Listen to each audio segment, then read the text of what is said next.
Welcome to the Pints Polishing Podcast. I'm Marshall. That's Nick. You can find us at hypercleanstore.com. Go check out our products. If you want to interact, go over to the HyperClean Specialist group on Facebook. Great place to go over there. Nick, we're going to do some buy and sell. Listen, I'm going to go ahead and buy. You ready? You ready for this buy? Gran Turismo. Right? I talked about that when it first came out. I love the idea of video game guy but gets to go drive a car. I was watching that, right? Enjoying the story, enjoying the movie, enjoying everything about it. And then I see, right? Because we'll take a little break, open up a social, see some comments, and I just go, wow. I guess if gamer guy can go car guy, I guess polishing guy can go science guy. And I go, wow, I'm buying. I'm buying that detailing has now gotten to the highest esteem that science is now involved. I'm in. I'm buying. I thought you were going to say I was watching the movie and I'm old and I fell asleep. I actually thought that was going to be your your buy and sell. No, that's pretty interesting. Obviously, we use the word science fairly loosely in this world of car care. It seems, but to each their own. I'm glad everybody has their opinion, and you and I just give a smile and move on about our day, huh? Yeah. I wasn't great at science, so I can appreciate when people educate me, So it's wonderful. I really enjoyed we it. call that we call that bro science. So here's mine today. So we're talking about exhaust last week. What was that, Saturday's episode? Mm. So guy across the street at my shop, they run like a restoration business. Clean up stuff like that. Just a really good small business. Been here a long time, evidently in the business park. I start hearing the last couple of days this really loud exhaust starting up. The owner got a new vehicle and it's an Escalade V. I don't know if you've heard those things, open and going, they're loud. So knocks on the door actually this morning and he goes, "Hey man, can you come check out my new vehicle? I need to get some tint. I need to get some things done to it." I go, "Oh, okay." I said, "Yeah, man, I've been hearing you starting that thing up. Sounds pretty sweet." Now, it's loud. He goes, "Yeah, this thing may go back. We're getting complaints from neighbors. My wife's complaining." I go, "How do you like it?" He goes, "It's pretty loud for an Escalade." And I go, "But it's fast." He goes, "I'm pretty old. So don't know that the speed's really what I need. I really wanted it. I'm a Cadillac guy. They had this, special V series come out." So I say to him, I said, "Hey, funny enough, we did a podcast over the weekend because I've talked to him a lot." I go, "Are you particular about how this sounds?" He goes, "I didn't think I would hate it, but I'm growing to hate it." And I go, "Let me guess, talking on your cell phone in the car?" He goes, "How'd you know?" I said, "Dude, I've been doing this so long." He goes, "Yeah, people will complain. I'll have to put people on mute. So I'm constantly hitting my phone when I'm not talking." And so it kind of again goes to Saturday's episode. And it's just funny when it's like just luck of the draw. Sometimes it happens when we talk about stuff, we'll get a phone call or we'll see somebody. And to hear him, he's like, "I really like owning it, but it's probably going to have to go back because it doesn't fit my lifestyle. And I don't really like riding around with it, with how loud it is because of the things I got to do in my car. And I get on a lot of meetings and different things." And so he started up in front of me and he looked at me. He goes, "Just tint it. And I'm going to have to make a call after that." He goes, "I don't know if this thing's going to make it to summer."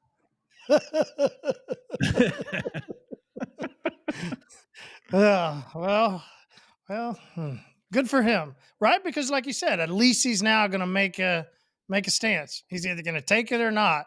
How many people just keep their cars around because they're like, "Oh man, I just."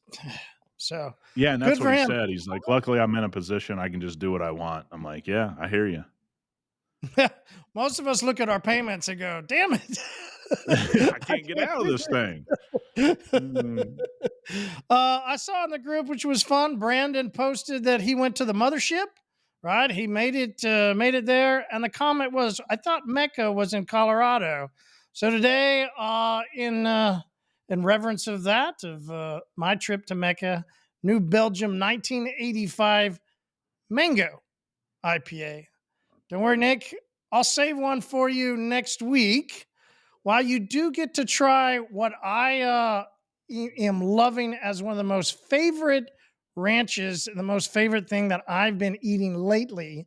This is one of our local pizza places from Mazio. So I'm not sure if you're a ranch guy or not, but we're going to be having some pizza, some Mazio's ranch, and some IPAs with mango. You ready? Yeah, absolutely. Everybody that doesn't know what Marty's talking about, we may take a podcast break next week because HQ is buzzing. I got to fly into HQ Easter Sunday, which has created a little tension in the Walters household that I got to leave on Listen, if Easter I'm Tommy Sunday. Tech, you got to admit that story and go. you're Oh, dude, you're I had no idea it was Easter traveling Sunday. Tommy. I mean, like, Yeah, I had no idea it was Easter Sunday, so I booked the trip. Marty and I got a lot of stuff to do next week. Exciting stuff, like nothing negative. We got some launches we got to film. We got some things we got to film. We got to do a lot of things at HQ. We got to start designing and building out some things at HQ. We got all kinds of meetings next week. And I'm like, well, if I get in there Monday, I won't get there till 11 or 12 or whatever. So I'll fly out Sunday at like 3 o'clock and then I'll just be there. Send my itinerary to the family. So you're leaving on Easter Sunday. Boy, dope. what a loss. You can change your flight. I said, I'm not changing my flight. I said, I got too much to do, and here we are. I'm just sacrificing for the crew here. Oh, that's what you call it. Okay. So I when mean, I I'm got to do Tommy so. I Tech, got to I'll tell just say I'm myself something. sacrificing. I'm I got to tell myself sacrificing. something. So I've got this beer, and I've got. Listen, there was a guy standing in front of the cooler at the liquor store, and I almost took a selfie and sent it to you. And it was our man Troy Aikman, now as a Oh cover yeah, poster boy. he's got a Yeah. he owns that company. Oh, he owns it. Okay. I Yeah, haven't looked into it. So I grabbed a 6-pack. I was like, yeah, all right. We're gonna have to play around with that too. So yeah, the Troy yeah. Aikman beer is in the beer fridge here at HQ, chilling up, waiting for you. You know what I saw? This was cool, and it was a rare sighting. It's almost like, well, Tesla truck is becoming that rare sighting now, right? Great to see Yeah. Cookie with Nick. He had a whole line of them he was working on. It was cool to see. But when people start posting that they see a Tesla truck out, right? Do you get those? Do you see those randomly ones? How many have you seen? I've had one in the shop. Uh, we had a guy that had the bed already. The bed cover was already malfunctioning. Dropped it off. We did some tint. He wanted us to fix the bed, and I looked at him and I go, "That ain't us. This isn't the Tesla service center." I'm assuming that thing's going to be broke for the next 12 months at least. I've seen a lot. Um, Not as many as I thought I'd see because we usually do get a lot of Teslas here. From S to all of them, we get them pretty early because of our relation to California and the kind of wealth that's here. I haven't seen as many as I thought I would, but I have seen a fair amount. If somebody sees them though out in the wild, they're definitely taking a photo, putting them on social media, and it's fun to see. Also, what's fun to see out in the wild, which is what I'm getting to, is listen, we kind of joke about truck guy, right?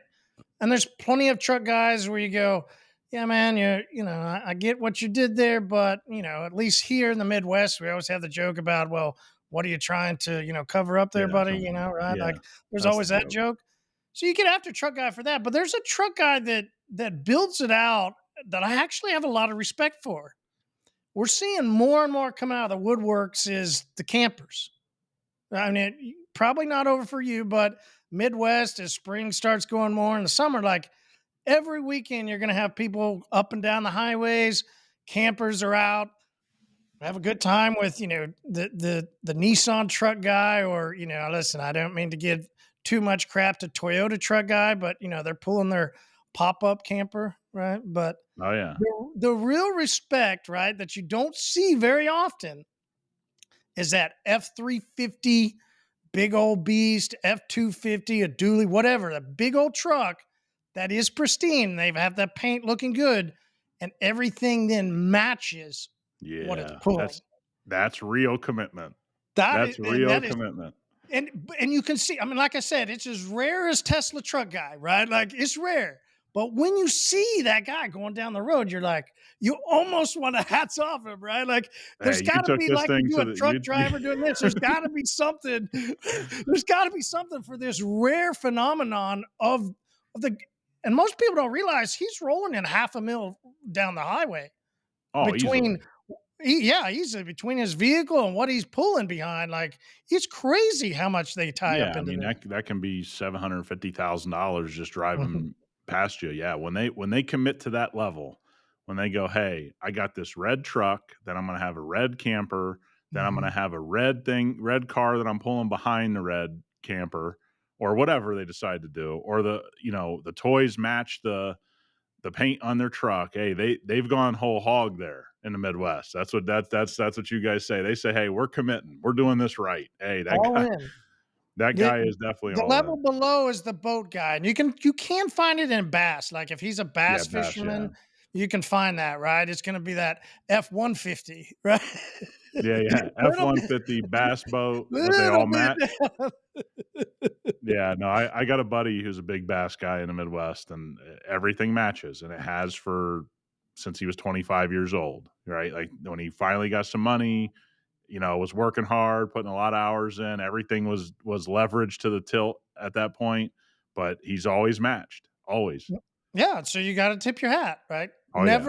Never for you though, right? You're never gonna grab some fifth wheel, throw it on the back, and cruise the No. states. Never a dream for you, huh? No.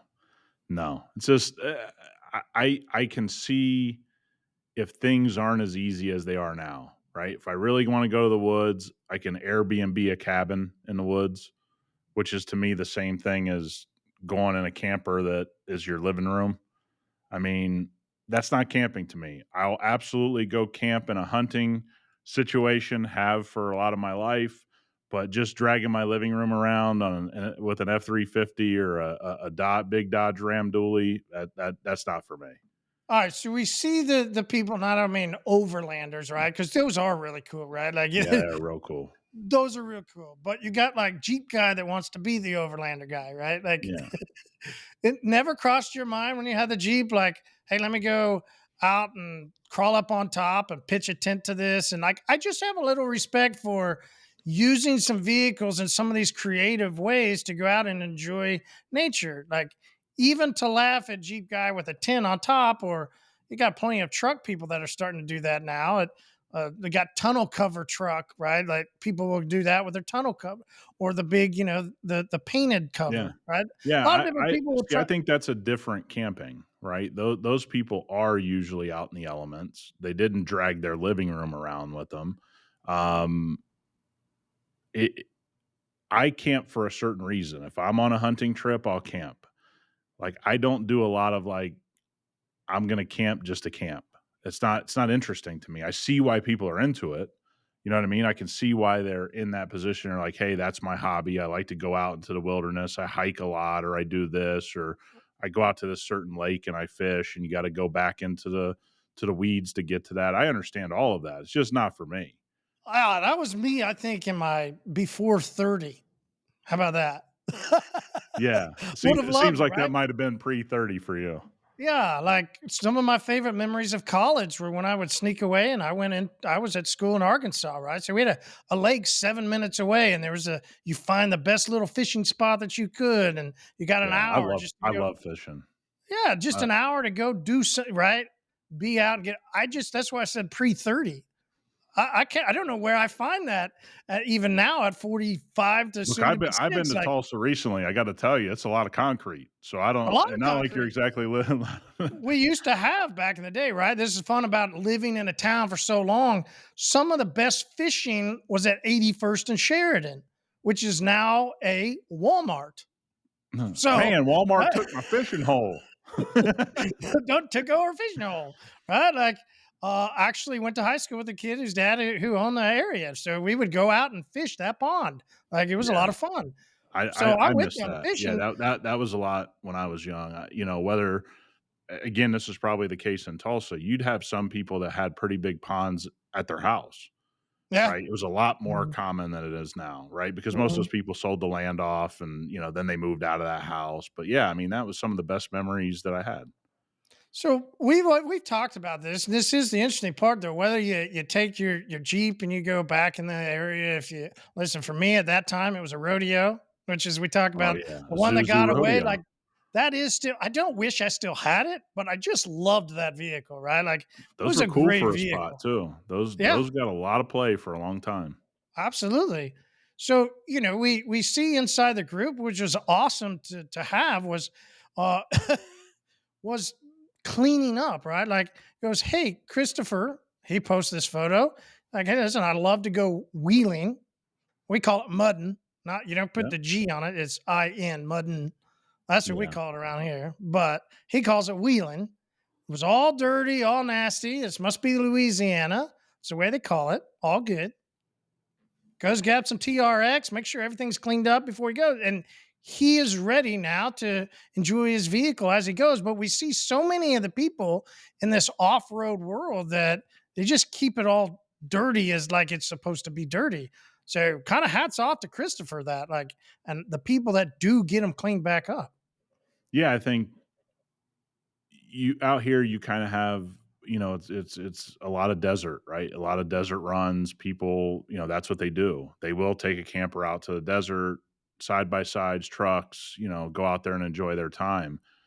There's a 50% of them are going to bring them back and clean them up. 50% of them are just going to leave them that way till the next weekend and the next weekend and the next weekend. And a lot of those trucks and vehicles get traded in that not in such good shape. Kind of when you've talked about class of ownership. Yeah. When we've talked about it in the past, we think of it in vehicles, but we can definitely, if we want to take a perspective into the other part of the world, kind of is easy to then see that transpire and to go, okay, I can see that they have a class of ownership. Some have different class ownership of how they're going to care for their off road, care for their off RV, care for their wheeling vehicle, and other people don't have as much class. Yeah, we have a couple Ford Raptors and a TRX that these guys go heavy duty hunting. Like they go back, they'll drive all the way up to Utah, they'll go to Montana, they hunt a lot. But we have this group that all hunts together that the minute their vehicles get back, they are on the phone, text messaging, when can I fit this in? They will not go back hunting with it still dirty. We have a whole different class that we know own those vehicles that never clean them up, and they literally just trade them in at the end of every hunting season. They just beat it up, and they're like, "Here you go," and it's just different, right? But it is a thing that it's hard for all of us listening and you and I talking. We just don't treat our stuff that way, right? But you got to see why some people do. It's a lot of work for a lot of people to clean their vehicles up, and either you're going to do the work or you aren't. And it seems like those are in that world, there's those that care for it and those that don't. And there is no middle ground. And so it doesn't sit with guys listening to this that take care of their stuff for us because we just don't do that. Yeah. But that is interesting. That's an interesting perspective, though, to get kind of look through and see what it might be in a different world. Listen, I don't know much about like the big truck world, like semi truck, show truck of that. Even like, I don't know much about that, but I do know that I love seeing Donald's post where he and this truck, he goes out and buzzes it down, gets it all corrected, and then puts dose on it the next morning. And everybody swears it's the best thing they ever seen. And they win. Like, Yeah. okay, I'm in, Donald. Like, that was awesome to see. Awesome to see. Interesting that one question though that some people asked inside the hyperclean specialist group, and we don't always like to talk about pricing because right, pretty subjective to go. Listen, we don't know what the situation is. Yeah. It might be in a different town, different city, different state. Like, there's all kinds of different variables. But we got a guy that inside the group asks a question about his packages and shows everything, and he's trying to get into maintenance and really get into that, and I love it. He though asks these questions, and it seems like almost everybody as you go down in good spirits, Yeah. Yeah. but in good spirits, telling him, "Hey man, you need to raise your prices." I looked at his price and I go, wow, exterior 220 gets 3 months of protection, a good polish. And I go, huh, right? So I can't be subjective because I would have gone, that seems like a good price for my area, you know, for what I need or for what I think maybe we should get. How do we know then if we don't want to say, hey, no, nobody else tell me what to do because you might not know my area? How do I know though if I should then raise my price? I'd listen. We We go have to the grocery we store, everything's gross, right? You yeah, can't go we to any kind of gas station to yeah, fast everything's food. up. Everything's high. I think a lot of it is where you are in your career. Do you have a lot of people beating down your door?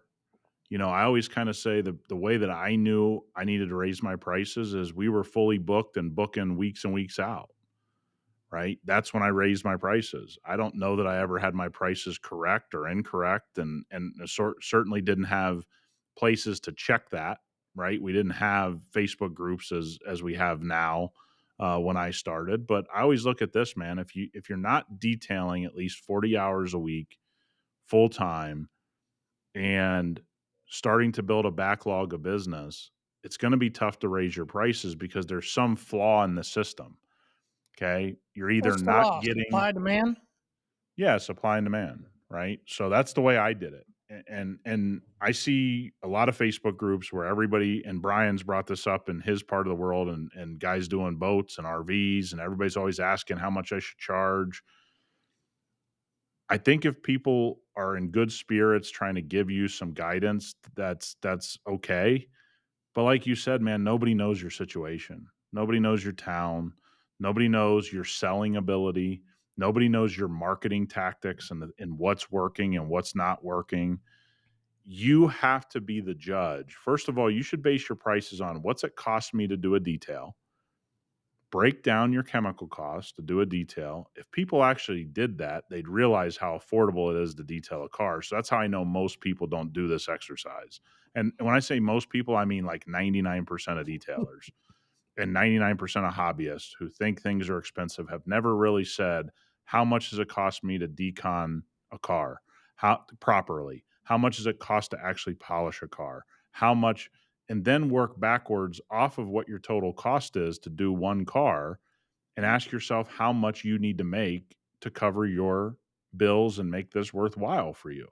There's going to be some people, man, that are starting at zero and are in a really bad spot that making 25 bucks an hour is going to be life changing to them. We can't sidestep that.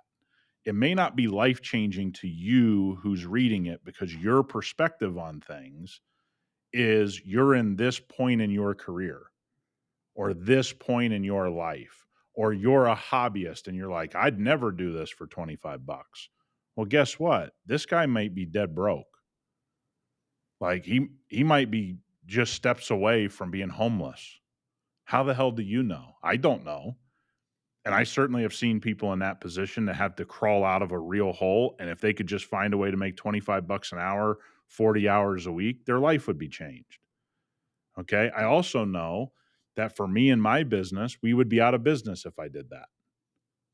So if I go and give them advice and say, hey, you need to find a way to make 200 bucks an hour, am I really giving him helpful advice? I don't think that I am, which is why you and I have always steered clear of these definitive lines on pricing, right? I see guys in Michigan on, these detailing groups who are getting a paycheck from a company and they're detailing and charging these outrageous prices. And they're like, everybody needs to raise their prices. Well, you left out the part that you work for somebody doing this, that you're getting a paycheck.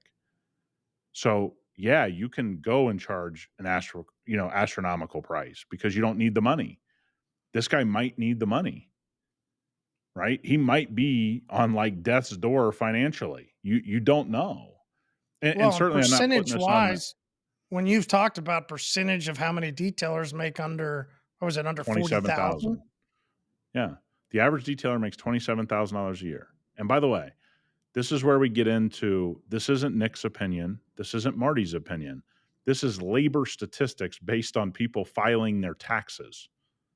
Okay. These are hard numbers that they literally plug in and say, this is a detailing business. Here's the 50,000 people and here's what they averaged on their income tax. How Okay. many detailers are going, yeah, Don't we got file. you, Nick, and the government. We didn't file all that cash. Yeah, we didn't file it, which is fine, right? I mean, that's your decision. But I'll say this, that I get really concerned with guys going to the internet talking about their pricing. You and I have been concerned about that since we first started on these episodes, right? And I'm not concerned because I think anybody has any ill will or somebody's doing something wrong. Everybody in our group was respectful and gave great answers. It's nothing about that. You don't know the situation someone's in. You don't know their skill level. You don't know the kind of work that they can put out. You don't know where they're at in their career. You don't know their home life. You don't know what bills they owe. Hell, this guy may be better off just making $20 an hour to get the creditors off his back. And I'm not saying this about our guy in our group who posted this. I'm saying I don't know anybody's story, right? And people need to get that perspective of, number one, you could be in a small town in the Midwest that has a bunch of wealth. You could be in a small town in the Midwest and it's the poorest city in America. That's not my opinion. That's a fact. How the hell are those two people going to charge the same? They're not. How are those two people going to give each other advice on pricing? They're not. Right? It's like I tell people, if you go to Phoenix and you go to Houston and you look at their PPF business and those people are running their mouth about what people should do in the PPF business, dude, you're in the two most prime cities on the planet for PPF. Nobody else has your situation. It's okay. Like, I'm happy as hell for you guys. But you're telling everybody about what they should be doing in the PPF business. You got people walking through your door as walk-ins buying full front PPF. You know how many cities have that? Very few.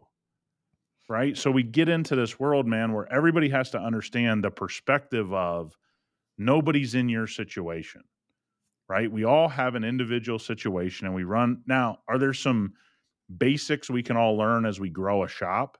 Yeah, man, if you're trying to make less than $100 an hour, you're going to have a hard time making it as a shop, because I can just do the general overhead costs in any city and tell you you're way too low. And I can go to Los Angeles and say, if you're making less than $100 an hour, you're out of business quickly because of the cost of doing business there. So you have to realize, and we have to start having these conversations publicly, that, hey, man, real tough to talk pricing, real tough. Absolutely. But is there a once a year, once a 2 years?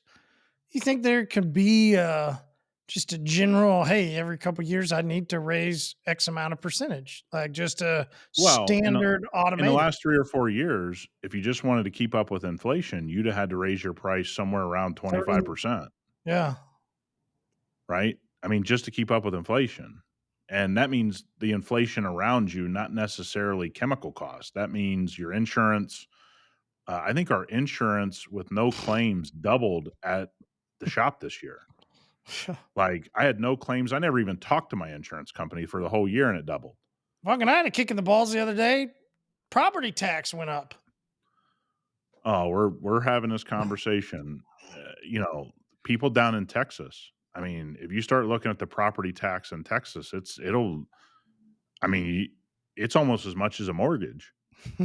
Like, you just don't know everybody's situation. Like, people look at it. If you look at the last 3 to 5 years, if your prices aren't up somewhere between 25 to 40%, you're underwater from the last 3 to 5 years. But most of us haven't raised prices 30 to 40%. No, and so that's where you get into this, hey, man, a lot of guys are working by themselves. They're willing to eat it or don't know that they're eating that. They're finding a way to make it work. There's a I lot of think they people lump making a lot of themselves in money. with everybody else and go, well, I just got to absorb it like everybody else is absorbing inflation. Well, and by the way, not everybody's absorbing it. I mean, like you said, Walmart's not absorbing anything. You go in there, things have never been more expensive. You go into a grocery store, things. So businesses don't just absorb it. If you're going to run a legitimate business, you can't absorb cost. We have this conversation a lot privately, and we're seeing some cracks in the detailing supply world. Let's call it that, from distribution to chemical manufacturing. And the people having the biggest problem are the people that were giving the largest discounts, the people that were giving free shipping on every order, Well, guess what? Shipping has more than doubled in just the 3 years you and I've been together. Shipping has more than doubled, so they weren't taking that into account. Costs on plastics and bottling and labeling and storage and boxes and packing supplies have all gone up. And so when SEMA came around, one of the biggest secret topics of SEMA were, which we shared on this podcast, were a lot of these warehouse distribution online companies were so pressurized because they not only didn't raise pricing, but they were still offering these discounts to come order from them, that I had people look at me and say, "What do you think?" And I said, "I don't see how they make it out of the first quarter of next year." You know, these conversations behind the scenes. And we've seen some, if they aren't actually collapsed now or on the verge of collapsing behind the scenes, because they didn't take into account what it costs to run their business. And so that's all I would ever say to anybody that owns a business. You better know what it costs to run your business. And then what is it going to take for me to actually profit on a level that this makes worth doing for me? And that's where you have the variance. Because again, some guy may be real happy with 25 bucks an hour net. Other people may be only happy if they're making 250 bucks an hour net. I can't really, how do I explain that spread to somebody if I don't know their story? Good point. Good point. And I do remember those conversations, and then seeing stuff that comes out after, and what we see now of apologies and, oh, I meant to do that. And like, you just go, Yeah. And by the way, it was a huge topic at SEMA. Everybody in the know that was actually a decision maker inside companies that we know was like, hey, what we're hearing and what we're dealing with this company or that company or this individual or that company, it's not good. What have you heard? Can you help me? I mean, some of these people are owed a lot of money. What the hell are we going to do? I said, well, you better get ready to write that loss off on your taxes, is what you're going to get ready to do, because there ain't no money. Just like we talked about on Black Friday, man, you see 60% off on Black Friday. That's a cash grab. That is not good business. So I don't need to be in somebody's company to get a viewpoint that the math doesn't math, right? But when you're talking about a service-based business, the thing you have different is you're actually trading your time for money. So you don't have this hard good cost. And so now it's really difficult to tell somebody what they should try to make per hour. I know if I had to do it all over again, where I would start, it would be that 85 to 125 an hour, because I know the wear and tear on my body. I know, but that is real difficult for me to say to somebody who may be in such a financial pinch that they just need some money. I don't know how you reconcile those things. I don't know either. I don't know how you reconcile. Listen, the other day I was chilling, going home, loving life as I'm headed home in the fatty caddy, and suddenly, vroom, vroom, you go, wow. Love it when people are going crazy down the highway, right? Like that Yeah, adrenaline of like flying, right? yeah. I'm cool, right? Love it. Sometimes though, if you when you start doing those weekend road trips to go chase whether it's softball or soccer, you always get behind the guy that goes vroom. That's what I do. I let him go vroom, Yeah. and then I Let just him be the put cruise rabbit. control. Yep, he's the trap. You take it. Well, the other day, the vroom wasn't some guy I wanted to go put on the radar. The vroom was actually going the opposite way of, I think I counted eight cop cars, like 100, who knows? I mean, flying down the road. And I just go, this has always been interesting. Yep. We know some guy that you had introduced to. I talked to you about him. He's a guy that worked at a dealership and then went and worked at a police department. And I know another detailer that went to work at the highway patrol. They talk about how you actually don't want to put on your sirens. It makes people freaked out. So it's better to just go as fast as you can because, hey, if people don't freak out and they think they're getting, pulled over. So if you're not really trying to pull somebody over, you just you just go as fast as you can. And, I said, well, what if people call in? They go, oh, well, our dispatcher knows, so he lets them know. Huh? Yeah. That seems right. Yeah. No, I have a weird relationship with what goes on the highway with police officers. And just so I can give some background here, my stepfather's been a police officer for a very long time. My brother-in-law is a police officer, so I bust their nuts about this constantly. You do have to kind of say that, right? Because if you don't, Yes. it'd be like, Yeah, you're people another get all basher, right? You yeah, can't be a yeah, blue no. Dude, basher. I say this right to their face. One of the things about the highway, and this happened to me this morning, that I can't stand. So we have motorcycle cops basically roam the highway here. It's good enough weather, same in California, right? If anybody ever remembers the old show, I always call them Chips from the Mm. old the old. So I call them Chips cops, and a lot of these guys, I got some that are my clients, I got some that are friends that I know that So I got my buddy Joe here, I'm close with. He's a cop. I bust their balls about this 24/7, so I have no problem doing it here. It should be illegal for cops to pull people over on the highway. Period, point blank, end of story. And let me tell you why. 8 o'clock this morning, I went and checked on my guys. I'm trying to drive to the shop. Busy rush hour traffic. It's completely to a standstill where we're parked. Everyone knows this feeling. Hey, hope somebody hasn't had a bad accident. Hope something bad hasn't happened. 99 out of 100 times, what do you pass by? A cop with somebody pulled over on the side of the road for speeding. I'm not saying don't pull people over on the side of the road, but we should have a rule in America. You go to the next exit, you get off the exit, you get out of the way of traffic, you pull into a warehouse, you pull into a Dunkin' Donuts, you pull into a Star, wherever you go to get out of the way of traffic. America. Now, I've had 2 incidents where cops have came up and given me lip for doing this, not just on the highway, but on a busy road where I pulled in. They got me for speeding. I know they got me for speeding. I'm not still speeding.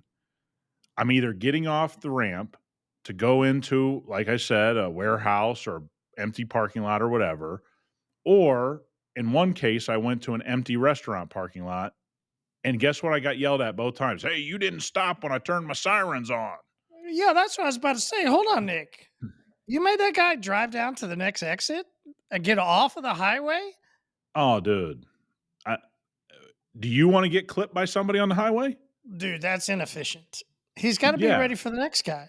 What's your deal? Uh, You're in the way of progress and you're in the way of business here. I mean, I'm thinking to myself, okay, man, I took us both out of somebody losing control on the highway or not paying attention and clipping your car, then clipping mine, then clipping you.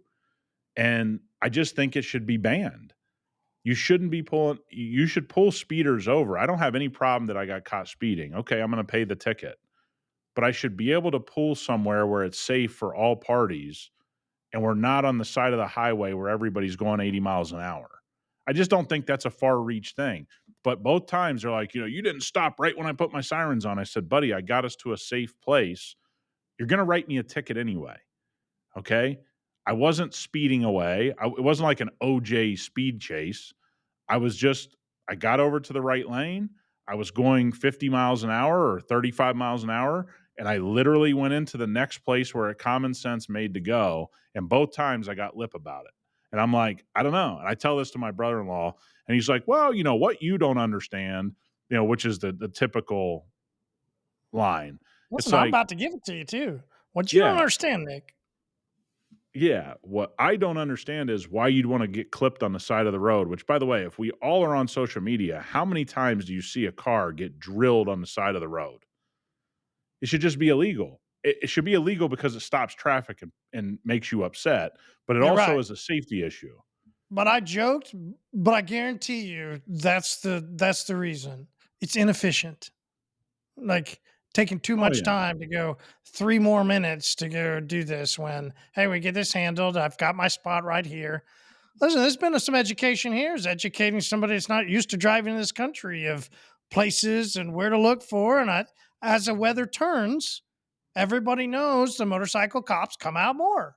Is what it Yep. is. Like, and they the question was asked, well, oh, they get paid more? Well, I had a lot of cops that went through my car wash back in the day. We made sure to give them free car washes, which most car washes do.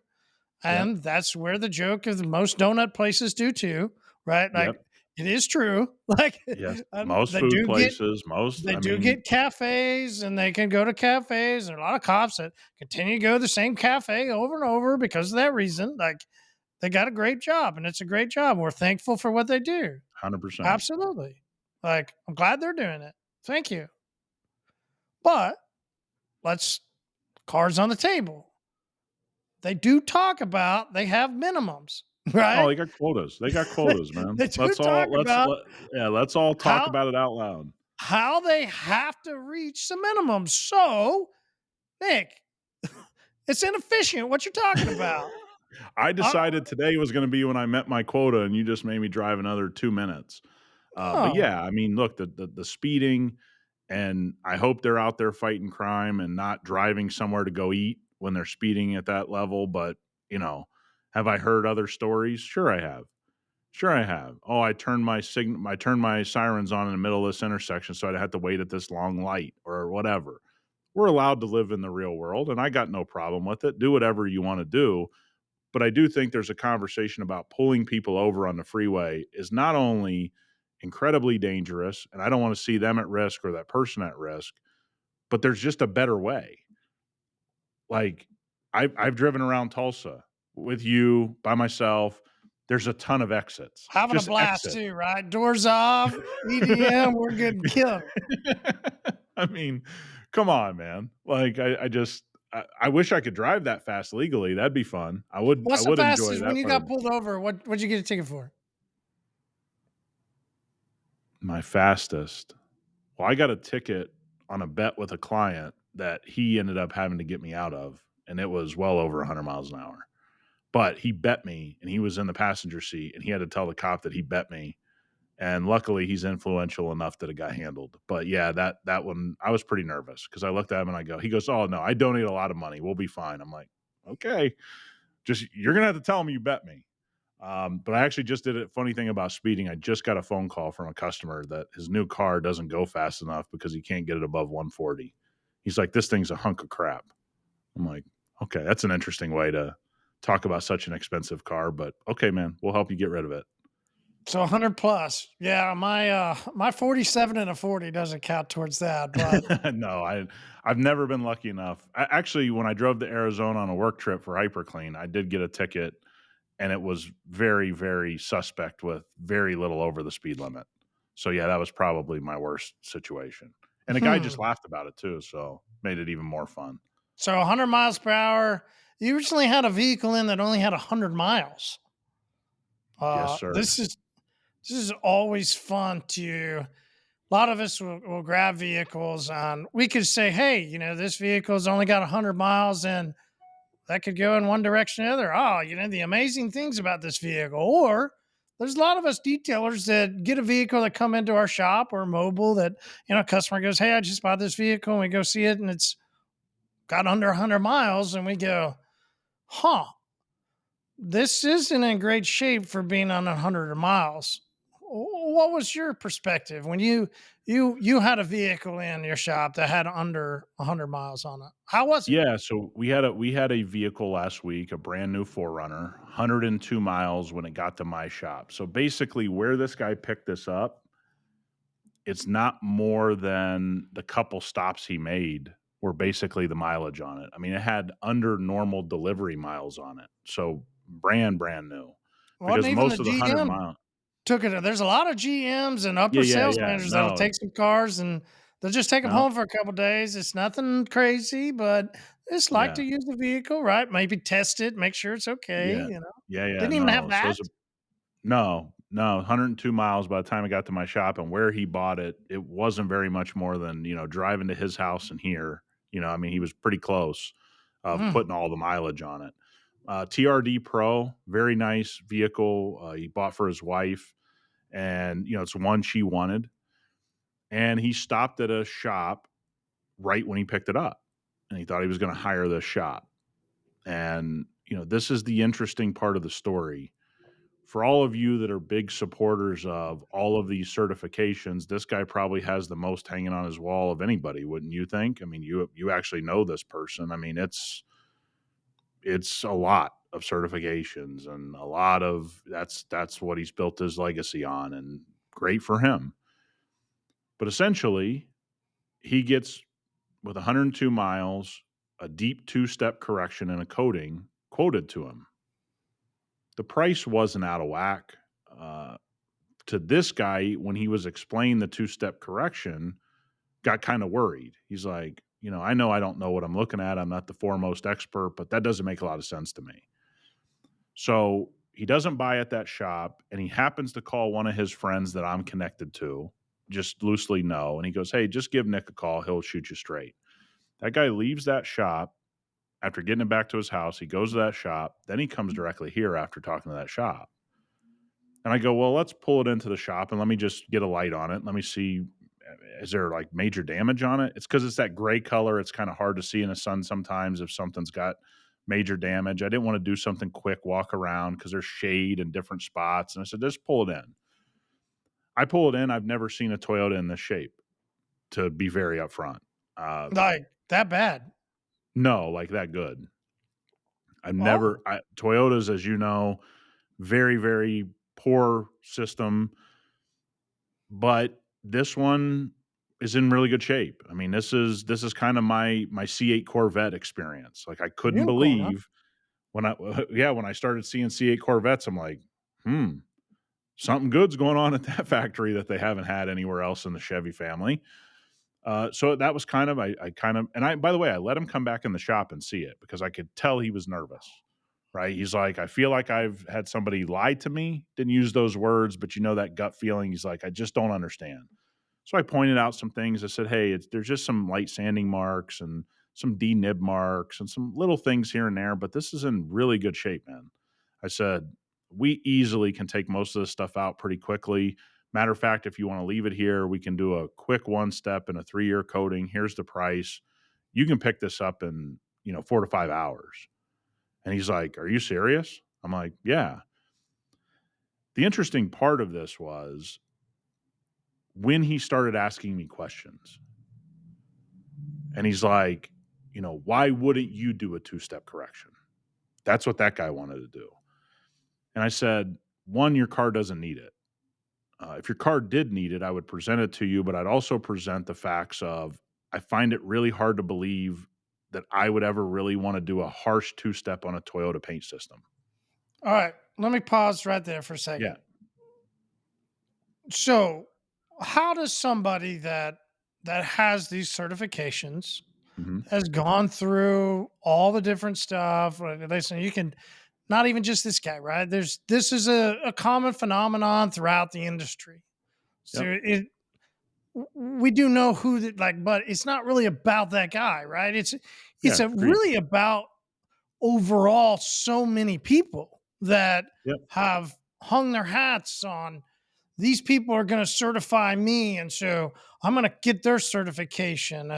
These people say this, so I'm going to grab that. And I'm going to grab all these things that I'm going to put on my wall and I'm going to wear on my shirt and I'm going to hang their banner and I'm going to put myself, that they are telling me that I'm right.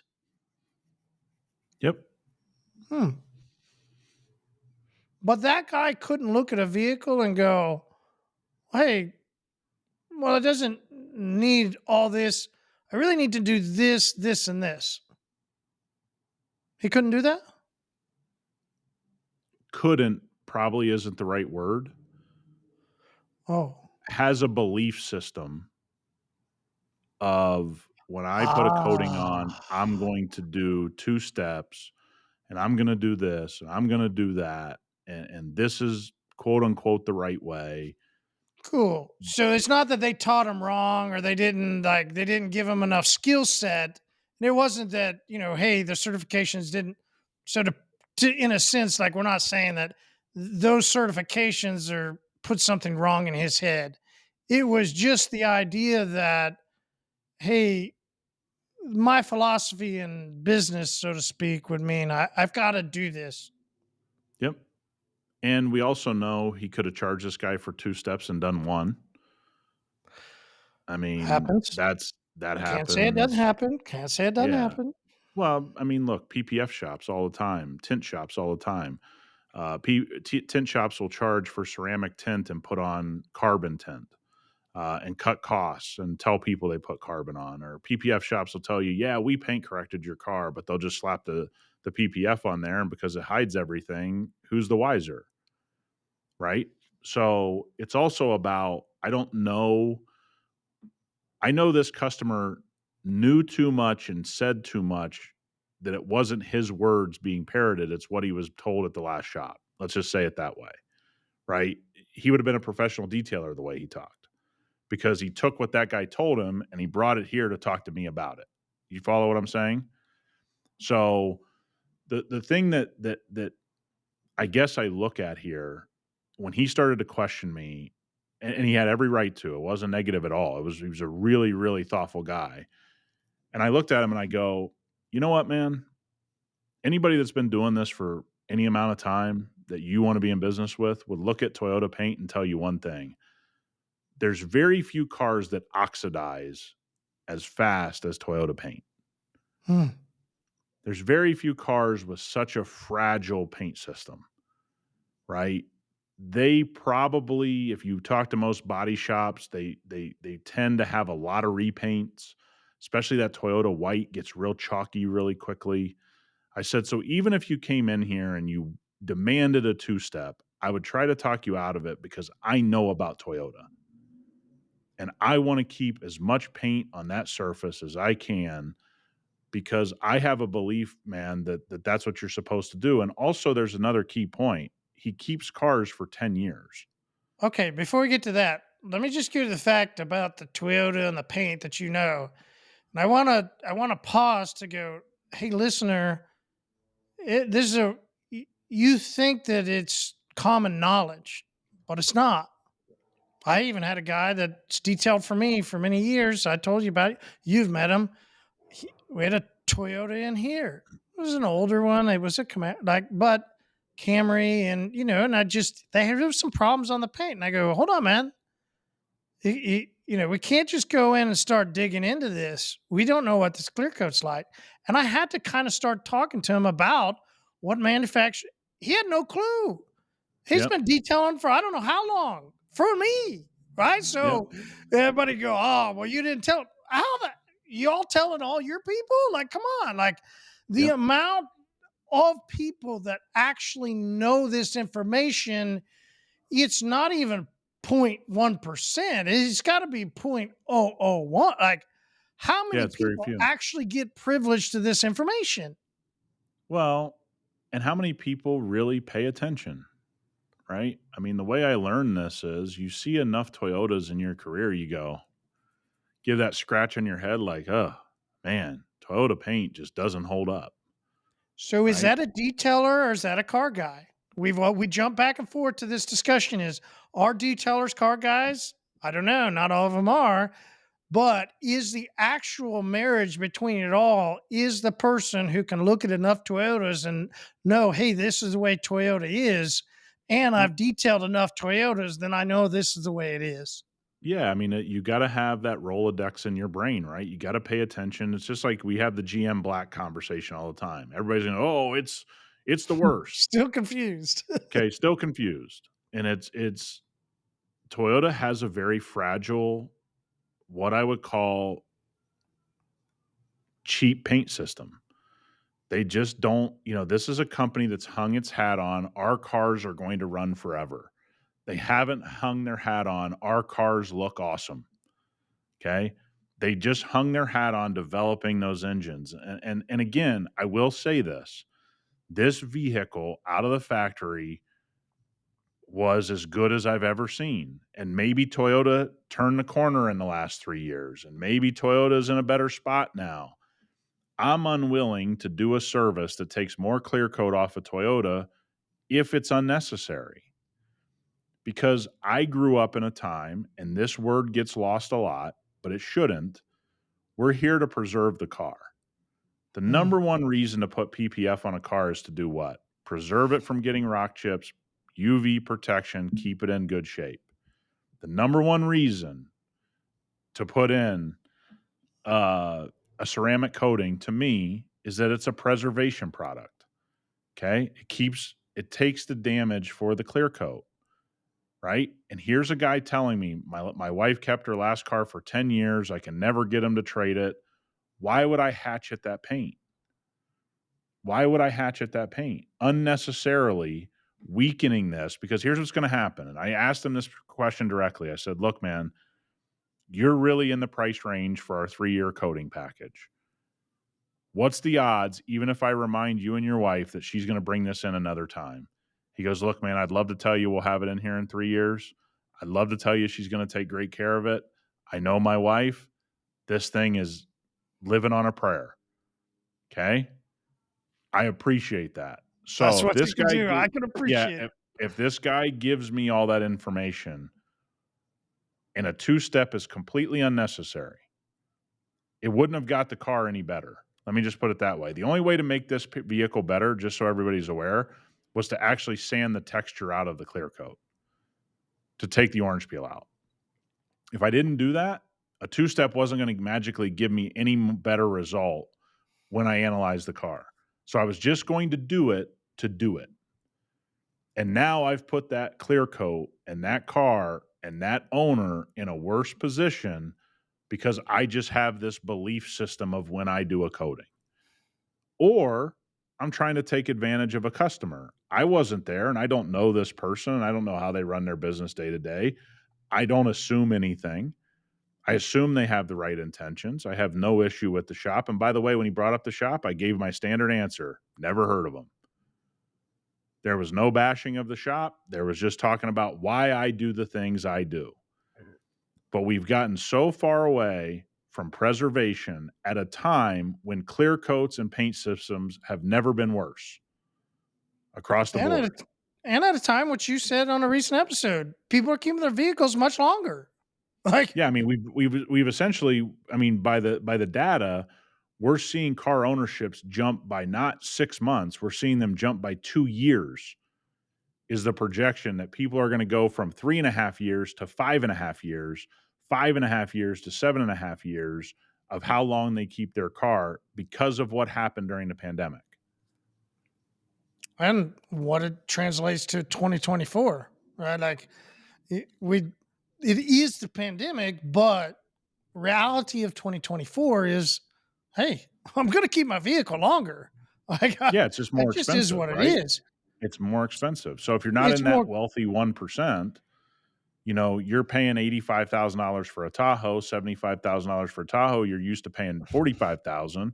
Hey, look, man, you may make some decisions to keep it a little longer. All right. So a fun game that I've started is as I go to each soccer match and each place, I like to look around the parking lot. I'm not looking like you and your daughter do to look at the dirtiness or cleanliness. I know what I'm going to have.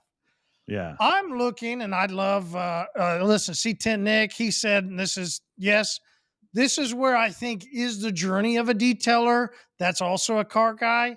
Might not know all the specs of every car or engine or, but can look at cars, know who the manufacturer are, know how to value and take care of a vehicle, quality.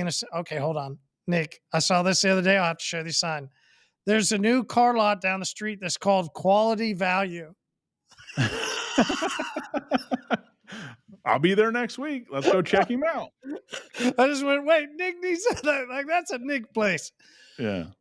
But, as C10 Nick is at a stoplight and he's going, hey, which cars have ceramic coatings? I do that. You walk through Yeah. like this is part of what a detailer that's a car guy would do is examine the way a car is taken care of when they're seeing things. So, is this you're talking about preservation and there's this whole world of detailers that are coming up through the ranks and they're just not educated about.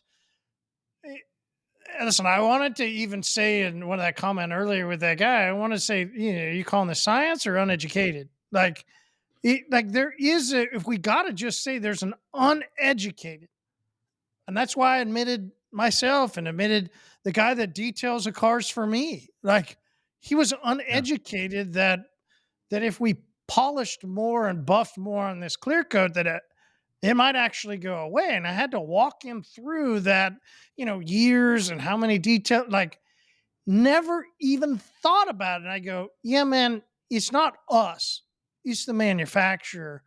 But at the same time, it is us because we're not telling enough people. Yeah, I mean, this is, I think, very few people. I maybe see one or two guys that talk that way on YouTube. I know I was probably the first on our platform to really bring preservation. That was my mindset. Has been my mindset forever. And if you really want to start working on valuable vehicles, and I know that's a lot of people, whether you want to own them and take care of them, or you're going to be somebody that wants to have that in your business, you only need to hatch it on one valuable vehicle and screw it up, and you're going to learn your lesson that your way is not the right way. But most of us don't think we'll ever do it.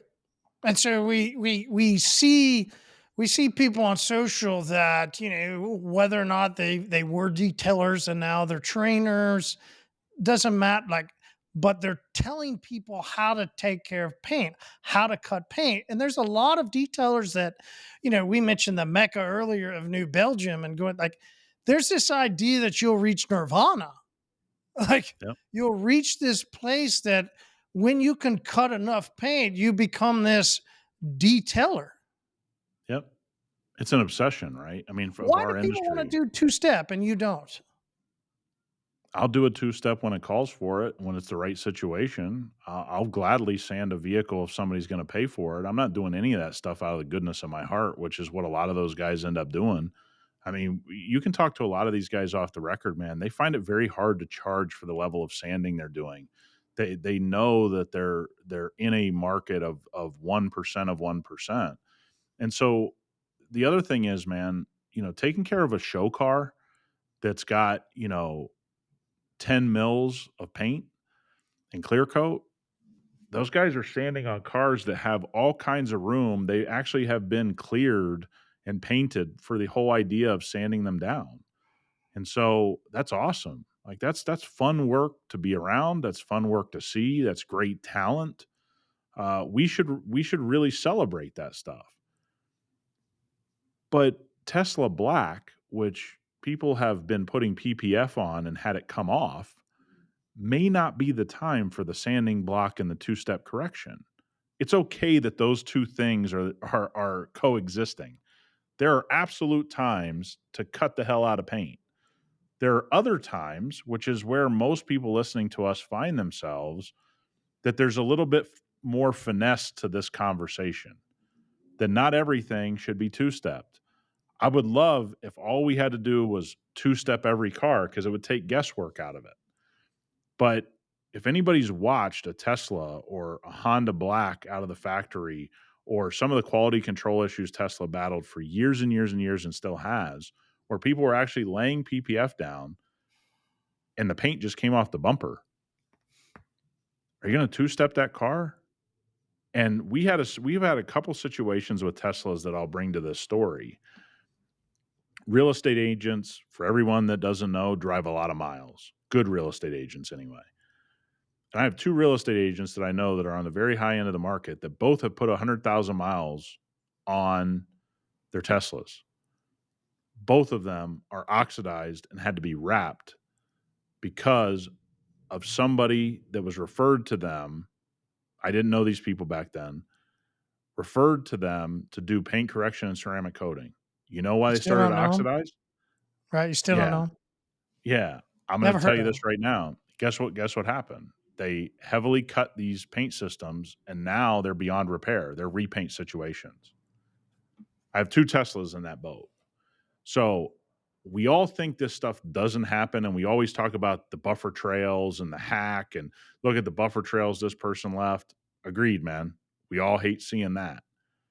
How many underlying issues are people causing because they go into a fragile paint system like a Tesla paint, a Toyota paint, they do a heavy two-step correction, that person keeps the car, maybe they don't care for it the way they should, which has to be in your design of business that this person may neglect their vehicle at some point.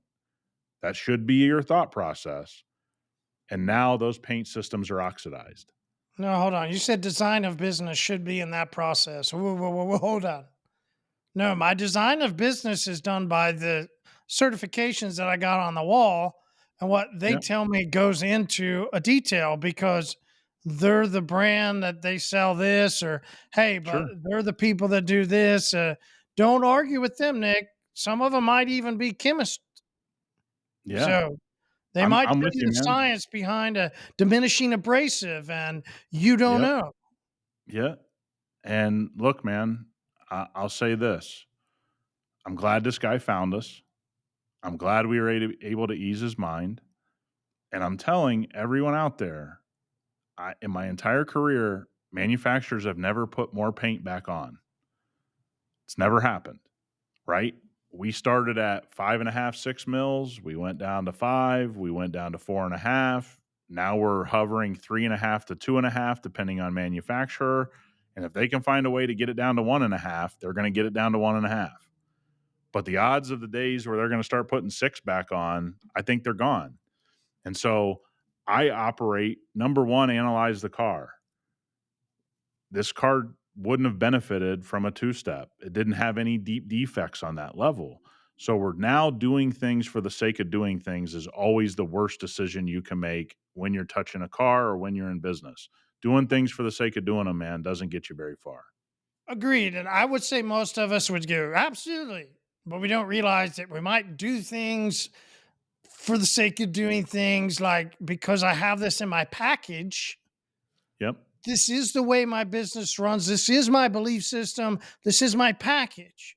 So now you're saying that basically that I should not have packages, which you have said, but people always want packages. They always want No, pricing. They I want think you this.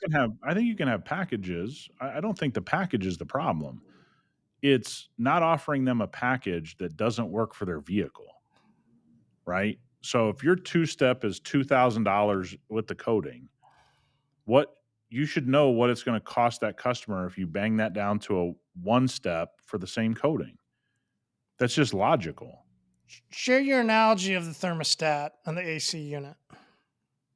Yeah. So one of the things we get said to us a lot and we hear a lot around, when people have posts on detailing groups is this idea that we need to go and be like the mechanics.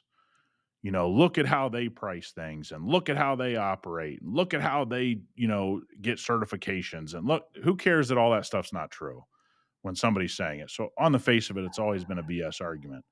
But how many of you would go for an oil change? I'm going to pay $50 for an oil change. And you go to the oil change and the shop looks at you and he goes, so your oil change is going to cost $3,500. Your sign says 50. Yeah, that's just to kind of get you in here, but we tear the engine down every time we do an oil change. I mean, that's the right way to do it. And we got to tear it down, make sure there's no problems. We'd all find that strange. We'd all be like, what the hell is this shop doing? What's the difference than what this guy tried to do to this Forerunner? What's the difference? Hey, man, my thermostat went out on my AC unit in my car. Well, you know what, guy? We're going to have to take out the whole AC unit, not just the thermostat. We got to do it the right way. And the only way to do it the right way is take your whole AC out of your car, vents and all. Check what's going on. So we're all in this mindset, or people are. We're not. We want to be like the mechanics and legitimize this thing. Cool. You realize mechanics just fix what's broken. They don't tear an engine down every time they do an oil change. They don't rip out an AC unit every time they got to replace the thermostat. They don't do that. They Is do that exactly almost what the car needs. like another version of snake oil? Marty, I don't know what you call it. I think it's a belief system problem. If you're not looking after the customer and the car, and this goes for somebody that owns their own stuff. If you're not looking after that car, man, I don't know why you're doing any of this. That's why it's real hard for me to understand. Like, I want people to know it's real hard to have this conversation without saying some explicit things because I don't understand it. I'm not here to screw up a car long term, especially a Forerunner that we know is going to eventually probably have 350,000 miles on it. That's why they're built. Okay. Now, that may not be that owner, but that could be the second owner, the third owner, the fourth owner. Why should that car that's supposed to last a lifetime on the paint system, if it's cared for, and we're the first people caring for it, why would we set it on a road for a repaint situation anywhere in its life and be anywhere, any part of that? That part doesn't equate to me. And I think people will say a lot of things and they have a lot of beliefs, and I understand all of them, but really think about the mechanic thing. You went in for an oil change and this dude wanted to rebuild your engine with no miles on it. You'd be like, that's the craziest thing I ever heard. It's also the craziest thing I ever heard that somebody wanted to two-step a car that there was no defense of. And I know we think this is isolated, but I can go to every Facebook group and watch how many cars are getting two-stepped every day and go, I can watch people on YouTube who buy, low mileage cars that are rare cars, and the first thing they grab is a wool pad or a microfiber pad, and they're like, "Yeah, I don't think this really needs it, but I'm gonna do it anyway." It's like, what? What are we doing? And this isn't me like, "Hey, I'm right, they're wrong." I'm just saying out loud, if we all say it out loud, it seems like it's maybe a knucklehead decision. And trust me, I've made a plenty of knucklehead decisions, some that have cost me a lot of money. I burnt paint on a Ferrari in my career, and not a cheap one. I know what screwing up looks like. And so maybe some of that experience has made me this way, but we just don't talk about preserving cars. And I don't care, man, if it's a Bronco, a Jeep, a Ferrari, a Honda Civic. I just don't think that this whole thing's about hatching away at anybody's paint system unnecessarily. I just don't think that's the goal here. And I don't think anybody would think that's the goal. But it happens every day, and it happens in shops that have quote unquote taken more trainings than anybody in the city.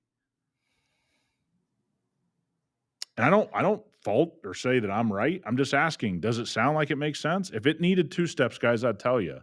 This was the most easy one step we've done in my business in the last year. Hell, the Bentley we just picked up was in worse shape. I think the biggest takeaway from this is there's two words: belief system.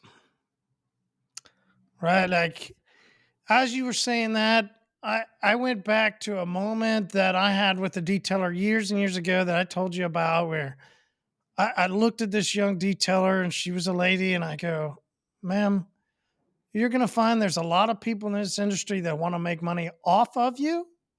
There's going to want to be people that want to make money with you.